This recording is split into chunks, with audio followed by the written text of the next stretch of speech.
All right. Okay, so if I asked everybody here to turn your cell phones off for the next hour, would you really do it? Or would you just put it on vibrate?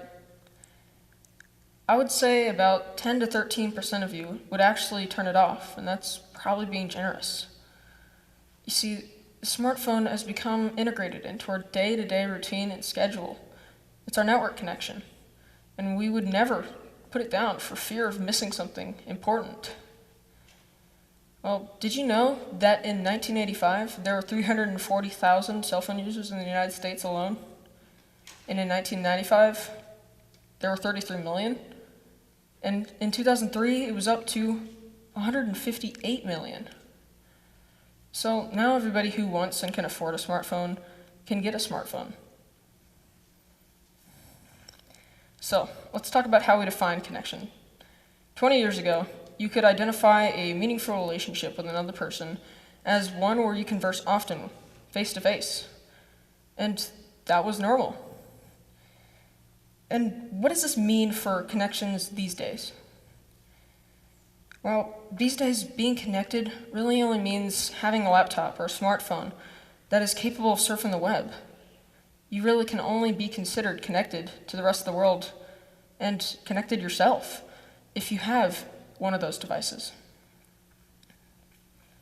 Luckily, the original intended purpose that many of these devices had is still true today, allowing you to connect with anybody at any time, any place around the world, and sharing ideas. It's truly amazing how we can be texting, emailing, or Skyping with another person while in different locations. But here's the kicker. We may be more connected, but are we really connecting? Like having a meaningful relationship with one another? Is there empathy and/or intimacy in our connections, or are we trying to hide from this? I believe that we are losing our intimacy because we're using our devices to have conversations, and now we're expressing our empathy with emojis.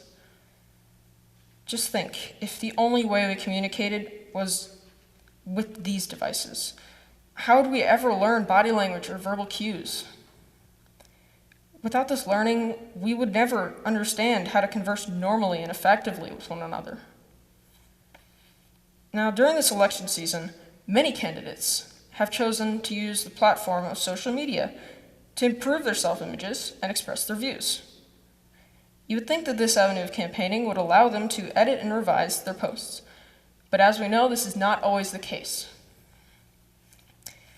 Now, that's relating to celebrities as well, who use social media as a platform for creating their individual digital identities. Each is a persona of his or her ideal self. These identities are highly influenced by what one comments on and what images one posts, which are sometimes dishonest or unrealistic. It's unfortunate that some people have such a lack of confidence that they feel the need to use social media as a way to reach self-actualization. But it is human nature to want to improve oneself and reach one's full potential. Now, due to my lack of social media use in my years, I have little advice to give, but some useful advice that I do have is to review and edit before you hit send, because once you do, it might just come back to haunt you, and there's no taking it back. Now, let's discuss online dating services and how they work or don't. Anybody can make themselves look as attractive as possible online, but this causes confusion and poor confidence in not only yourself, but also others who view themselves as less than. Since the creation of social media and online dating, the old saying, "You can't judge a book by its cover," has taken on a whole new meaning. You could easily agree to meet somebody only to find out that they weren't who they said they were at all.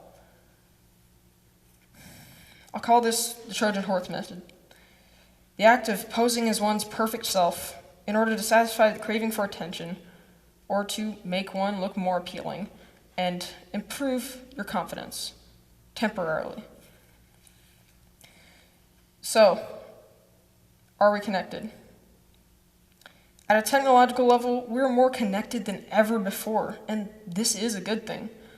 But what's bad about this then? Well, our ability to connect emotionally, like expressing intimacy, is deteriorating faster than our technology is advancing. For example, eating out becomes one or both of two situations: awkward and silent. Everyone has probably seen those two people at a restaurant who are both on their phones instead of giving themselves and each other their own undivided attention. It really is sad that people used to go to bars if they wanted to meet friends, but now we rely on bars to meet, thinking there's no need to congregate if the group chat will do. Now, I hope that most of what I had said this far is sunken in by now, because I'm about to ask you to make a mental decision. If you could close your eyes. What would you do as an individual? You, as an individual. If you couldn't use your phones and the internet was down for an uncertain amount of time, if there wasn't even time, would we, the millennials, and the role models of families know how to communicate effectively with one another? Once you made your decision, you can open your eyes. If you and a friend decide to meet at P. Terry's for lunch, would you understand what's appropriate to say and represent? You could be that one person that, unaware of the body language they are representing and expressing, frustrates the other without saying a word beforehand. If you agree to meet a friend anywhere, simply put, leave your phone at home. When a friend needs emotional support, don't send an emoji to show you care. Go to them in person and talk with them. If you've ever played modern video games or are just really wanting to use the virtual reality headsets and the goodie bags, you may feel that games with three-dimensional graphics are more realistic than the games with two-dimensional graphics. The same preference can apply to talking in person, which is a three-dimensional connection, versus talking via technology, which is a two-dimensional connection. Keep in mind that these devices were designed to be extensions of us and can only do what they are programmed to do. Now, this talk may be over, but the question still remains. Will we be the generation that unprograms humanity? Thank you.